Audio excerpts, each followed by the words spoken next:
2025 ஆண்டு பாஸ் சரியா. சரி, சொல்லி கிடக்கு உற்பத்தி ஓ குறித்து சரியா. உற்பத்தி ஓ குறித்து ஏக்கம பி எனும் புள்ளிகளின் தானக்காவிகள் வழக்கமான குறியீடுகளின் முறையே இம்புட்டு இம்புட்டு ஆகும். அப்ப என்னது ஓ ஏன்றது எவ்வளவு சொன்னா அதுக்கு பேர் ஏதானாம். அது எவ்வளவாம் எவ்வளவு சொன்னா -i + j. அதே போல ஓ பி காவி என்றது எவ்வளவுன்னு சொன்னா பி காவி அது எவ்வளவுன்னு சொன்னா i + 2j காவி. சரிதானே என கொள்வோம். இப்ப சொல்லப்படுது சி ஆனது ஓசி சமன் இவ்வளவாக இருக்கத்தக்கதாக. ஓசி காவி சமன் 2 மடங்கு ஓபி காவி ஆக இருக்கத்தக்கதாக உள்ள புள்ளி எனவும் கொள்வோம். மேலும் டி ஆனது சரியா. மேலும் டி ஆனது ஏபிக்கு சமாந்தரம். சரிதானே. நான் படம் கீரையில தேவைப்பட கீறுவோம். சரிதானே. சரி, அப்ப என்னது டி ஆனது ஏபி சமாந்தரம் டிசி. உங்களுக்கு ஞாபகம் இருக்கோ தெரியல, நான் ஒரு கேள்விக்குள்ள செஞ்சேன். என்னது சமாந்தரம் சொன்னா மடங்கு தானே. போனோ போய் செஞ்சான்னு நினைக்கிறேன். சமாந்தரம் சொன்னா மடங்கு தானே. ஆனா நாங்க என்ன செஞ்சாங்கன்னு சொன்னா மடங்கண்டு போடாம அந்த குணகங்கள் வீத சமயம் இருக்கும். ஐயின்ற குணகத்தின் கீழ் ஐயின்ற குணகம், ஜேயின்ற குணகத்தின் கீழ் ஜேயின்ற குணகம். சரிதானே. அப்படி போட்டுனாங்க. சரி பாருங்க, சமாந்தரமாகவும் அடுத்தது ஏபிக்கும் ஏடி செங்குத்தாகவும் இருக்கத்தக்கதாக உள்ளது. சரிதான். ஏபி செங்குத்தாக உள்ளது. செங்குத்துன்னு சொன்னா குற்று பெருக்கம். சரிதானே. இது குற்று பெருக்கம். சரி, இப்ப சொல்லப்படுது ஓடி காவி சமன் இப்படி என காட்டுக. அதாவது ஓடின்ற தான காவி கெடுக்கிட ஓடி காவி. இப்ப நீங்களே பாருங்க, நான் ஓடி காவி என்றது ஏ ஐ காவி ஏ பாவிட்டா என்ன அல்பா ஐ காவி பிளஸ் பீட்டா ஜே காவி ரெண்டு பாவிப்பனா இருந்தா எது ஓடி காவி என்றது அல்பா ஐ காவி பிளஸ் பீட்டா ஜே காவி என்று எடுப்பனா இருந்தா ஆரையும் ஆரையும் கண்டா சரி, அல்பாவையும் பீட்டாவையும் கண்டா சரி. 2 தெரியா கணியம் எத்தனை சமன்பாடு வேணும் 2 சமன்பாடு வேணும் சொன்னா எத்தனை தரவு வேணும் 2 தரவும் அவ்வளவுதான். அப்ப இந்த கேள்விக்குள்ள ஏபி இருக்கு. நான் முதல்ல ஏபியை காணப்போறேன். இந்த கேள்விக்குள்ள டிசி கிடக்கு. சோ டிசியை காணப்போறேன். நீங்கள் படங்குறியும் யோசிக்கலாம். சரிதானே. சரி, அப்ப இப்ப சொல்லுங்க ஏபி காவி எவ்வளவு. ஏபி காவி என்றது உங்களுக்கு தெரியும். என்னது பி காவி மைனஸ் ஏ காவி. பி தான காவி மைனஸ் ஏ காவி. பி காவி எவ்வளவு அங்க கிடக்கு i + 2j மைனஸ் ஏ காவி எவ்வளவு -i + j 2i + j என்று வரும். அப்ப என்ன கண்டாச்சு ஓபி காவி ஏபி காவி கண்டாச்சு.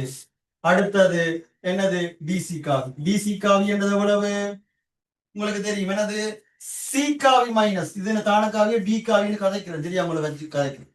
அப்ப சி காவி மைனஸ் டி காவி இதான தான காவி. இப்ப சொல்லுங்க சி காவி எவ்வளவு இங்க சி காவி 2 மடங்கு ஏபி காவியாமடா. அப்ப 2 மடங்கு ஓபி காவின்னு சொன்னா 2i + 4. அப்ப இப்ப சொல்லுங்க ஓசி காவி எவ்வளவு இதுதானே. இதுல சி காவி சரியா. ஓசி காவி எவ்வளவுன்னு சொன்னா 2i + 4j. இப்ப இந்த கேள்விக்கு சரிவுல கண்டுபிடிக்கலாம் சொன்னா விடதான் கிடக்கு எங்களுக்கு. மைனஸ் டி காவி என்றது அல்பா ஐ + பீட்டா ஜே. அப்ப இப்ப சொல்லுங்க கடைசியா என்ன வரப்போகுது. கடைசியா என்ன வரப்போகுதுன்னு சொன்னா டிசி காவி சமன் இங்க அல்பா. அப்ப 2 மைனஸ் அல்பா ஐ.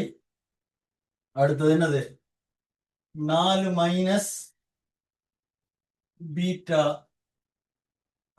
ஜி.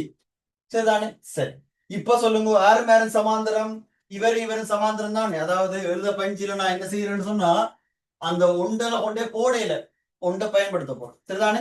சரி, அப்ப இப்ப பாத்தீங்கன்னு சொன்னா ஏபின்ற குணகம் 2 கீழ் இதுன்ற குணகம் 2 மைனஸ் அல்பா. இங்க இதுன்ற குணகம் 1 கீழ் 4 மைனஸ் பீட்டா. குறுக்க பெருக்கிறேன்னு சொன்னா 8 மைனஸ் 2 பீட்டா 2 மைனஸ் அல்பா. அப்ப இங்க வரப்போகுது இது இஞ்சால இது இஞ்சால போச்சுன்னு சொன்னா 2 பீட்டா சய அல்பா சமன் எவ்வளவு 6 வரப்போகுது முதலாம் சமன்பாடு. அடுத்தது ஆறு இங்க இவரை காணப்படும் இதுதானே முதலாம் சமன்பாடு. மூன்றாம் சமன்பாடு. இப்ப நான் என்ன செய்ய போறேன்னு சொன்னா ஏடி வேணும், ஏடி காணையில ஏபி வேணும், ஏபி கிடக்கும் தானே. அப்போ ஒரு ஏடி காவி காணும். ஏடி காவி எவ்வளவு? ஏடி காவின்றது டி காவி மைனஸ் ஏ காவி. டி காவி எவ்வளவு? அங்க கிடக்கு அல்பா ஐ காவி பிளஸ் பீட்டா ஜே காவி மைனஸ் ஏ காவி என்றது எவ்வளவு? ஏ காவி அங்க கிடக்கு. இங்க அதுல ஒரு மைனஸ் கிடக்கு. அப்ப பிளஸ் ஐ அங்க மைனஸ் ஜே என்று வரும். அப்ப இதுல பாத்தீங்கன்னு சொன்னா அல்பா பிளஸ் 1 இன்டு ஐ, அடுத்தது பீட்டா மைனஸ் 1 இன்டு ஜே என்று வரப்போகுது. சரியா? சரி. அப்ப இங்க பாத்தீங்கன்னு சொன்னா இப்ப யாருன்னு சொன்னா அந்த ரெண்டாவது நோட்ஸை பயன்படுத்த போறோம். சரியா? ரெண்டாவது நோட்ஸை பயன்படுத்தினு சொன்னா என்ன தடவை ஏடி செங்குத்து ஏபி. அப்ப என்னது? குற்று பெருக்கம் 0. அப்ப ஏடி டாட் ஏபி சமன் எவ்வளவு? 0. நீங்களே சொல்லுங்க ஏடி காவி எவ்வளவு? ஏடி காவி என்றது அல்பா பிளஸ் 1 இன்டு ஐ சக புள்ளியாது போட்டனோடா நீ யார் இது சகதானே? ஓ சகதான். அப்ப பீட்டா மைனஸ் 1 இன்டு ஜே. அடுத்தது என்னது? அடுத்தது பாத்தீங்கன்னு சொன்னா இது ஏபி. ஏபி எங்கடக்கு? AB AB AB AB AB எங்கடக்கு 2i பிளஸ் ஜே சமன் எவ்வளவு? 0. இதே விதம் பிரிக்கினா 2 அல்பா பிளஸ் 1 தக பீட்டா மைனஸ் 1 சமன் 0. ஆகவே 2 அல்பா பிளஸ் பீட்டா சமன் எவ்வளவு வரப்போகுது? இந்த 2 ஒன்று போனா 1 அங்கல மைனஸ் 1. இது 4ஆம் சமன்பாடு. சரி, இப்ப 2 சமன்பாடையும் தீர்த்து விடுவனா இருந்தா என்ன வரப்போகுது? இங்கடக்கு இங்கடக்கு நான் 2ஆல பெருக்கி 3ஆம் சமன்பாடு கூட்டுக அப்படிலாம் செய்யாம டக்குன்னு முடிவு இதுதானே. இவரை 2ஆல பெருக்கி போட்டு கூட்டி விட்டுறேன்னு சொன்னா 2ஆல பெருக்கினேன்னு சொன்னா என்ன வரப்போகுது? பெருக்கினா 4 1 5 5 பீட்டா சமன் 2ஆல பெருக்கினேன்னு சொன்னா 12 கூட்டி விட்டீங்கன்னு சொன்னா 11. அப்ப பீட்டா சமன் எவ்வளவு? 11 × 5. சரி, பீட்டா 11 × 5 சொன்னா இதுல ஒன்றை போடுவோமே 22 × 5. நீ அங்கல போ, நீ இஞ்சளவா 22 × 5ல இருந்து நீ இஞ்சல வந்தா 6 6 5 30. அப்ப பீட்டா என்னது?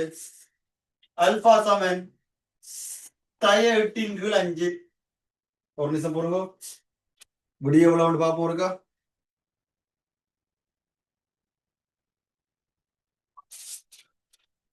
சரியான விடை. சரிதான். விடிய எழுத இடம் போடுமே. இங்க பாருங்க கடைசியா விடிய எழுதி விடுறேன். இடமில்லாத காரணத்தான் இதுக்கு எழுதுறேன். சரிதானே? விடை என்னன்னு சொன்னா ஓடி காவி சமன் எவ்வளவு? அல்பா ஐதானே. அல்பாக்கு எவ்வளவு? மைனஸ் 8 × 5 ஐ. அடுத்தது என்னது? 11 × 5 ஜே. சரிதானே? சரி, அப்ப என்ன கண்டாச்சு? ஓடி காவிய கண்டாச்சு. இப்ப சொல்லப்படுது ஒரு படங்கரி நோட் பண்ண யோசிப்போம்டா. இது யாருன்னு சொன்னா ஏபியும் ஓடியும் ஏபியினதும் ஓடியினதும் இடைவெட்டும் புள்ளி என கொள்வோம். இப்ப ஏஇ சமன் சரிதானே? ஏஇ இவரை காணட்டாம். அடுத்தது ஏபி ஏபி இவர் இங்க பாருங்க உங்களுக்கே தெரியும். ஏஇ என்றது யாருன்னு சொன்னா ஒரு லெம்டா மடங்கு யார்? ஏபி. இப்ப நீங்களே சொல்லுங்க பாப்போம். யார கண்டா சரி? லெம்டா கண்டா சரி. ஒரு நிமிஷம். லெம்டா கண்டா சரி. லெம்டா ஒரு தெரியா கணியமாச்சு. என்ன செய்ய போறீங்க? ஓம் தெரியா கணியம் ஆனா ஆவணம் சரியா? ஆனா நான் படிப்பிச்ச நோட்ஸ்ல உங்களுக்கு சொல்லி இருக்கிறேன், என்னது பெரிய கேள்வி ஒன்று வருமா இருந்தா ஒரு கேள்விக்குள்ள ரெண்டு தெரியாக்கணியம் வச்சிருப்பான், ரெண்டையும் நீங்களே காணலாம்னு சொன்னான். அல்லது ஒரு தெரியாக்கணியம் தருவான், மற்ற தெரியாக்கணியத்தை நீங்களே கொண்டு வந்து ரெண்டு பேரையும் காணலாம்னு சொன்னான். கடைசியா இன்னொன்று சொன்னான், என்ன தெரியுமா? ரெண்டு தெரியாக்கணியம் தராட்டி கூட நீ ரெண்டு பேரையும் கொண்டு வந்து ரெண்டு பேரையும் காணலாம்னு சொன்னான். அதான் செய்ய போறேன். சரிதானே? எப்படி இது தேவைப்பட்டதால் அப்படி எழுதினானோ அதே போல, சரியா? அதே போல இங்க இவரை எழுதலாமா இல்லையா? ஓஇ என்றது, ஓஇ என்றது ஒரு மியூ மடங்கு ஓடி என்று எழுதலாமா இல்லையா? எழுதலாம்.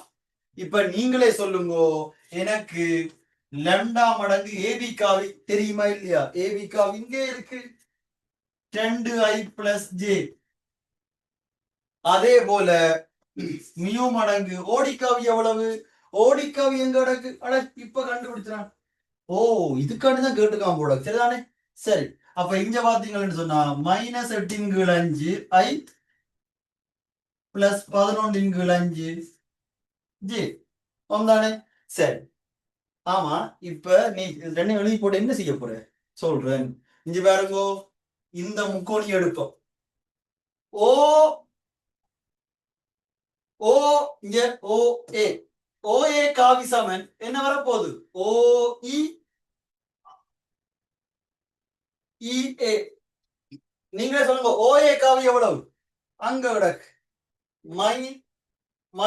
-i பிளஸ் ஜே சமன் ஓஇ காவி எவ்வளவு? ஓஇ ஓஇ காவி என்றது இங்க கிடக்கு, சரியா? மியூ மடங்கு -8 ஐ பிளஸ் 11 ஜே. அடுத்தது ஈ காவி இங்க கிடக்கு, அது மைனஸ், அப்ப மைனஸ் லெம்டா மடங்கு 2i பிளஸ் ஜே. சரியா?